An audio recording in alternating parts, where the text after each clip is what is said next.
இதுதான் நான் உட்காந்து வச்சுக்கிறேன். நீங்கள் வேணும்னா 10 பேர் சோறாக்கி போட்டு போய் அந்த காசு வச்சுக்கிறேன்.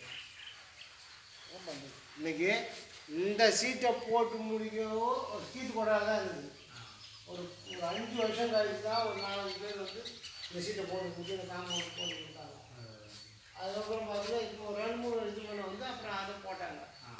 போன வருஷம் இல்லை 2 மாதத்துக்கு முன்னாடி தான் மண்ணை கொத்தி ஃபுல்லாக பண்ணேன். அது வரைக்கும் பள்ளமாக காமிச்சு அதெல்லாம் 2 மாதத்துக்கு முன்னாடி தான் அவர் என்ன பண்ணார், நான் காசு கொடுக்குற மண்ணு வேண்டாம் காசே கொடுக்காது நீ வச்சுடு, வண்டிக்காரனுக்கு நான் அனுப்பிச்சுட்டு சொல்கிறேன், நீ வண்டிக்காரனுக்கு அனுப்பிச்சு விட்டேன். வண்டிக்காரனுக்கு அனுப்பிச்சி விட சொல்லிட்டேன், அனுப்பிச்சி விட்டாங்க. இப்போ இதை நீ தான் பார்த்து பண்ணிட்டு இருக்கீங்க? நான் இருக்கேன், அண்ணன் இருக்கார், அண்ணன் ஐப்பு கோயில் போயிருக்காரு. சரி சரி. ஒரு 2 நாள் ஆச்சு அவர் போய் திரும்பிட்டார், ரிட்டர்ன் வந்துட்டார். குற்றாலத்துலேயே தாண்டி வந்து இருக்காங்க அப்படின்னு. நீங்கள் 2 பேர் நீங்கள் அதை நிர்வாகம் பண்ணிட்டு பார்த்துருக்கீங்க? ஆமாம், அவ்வளோதான்.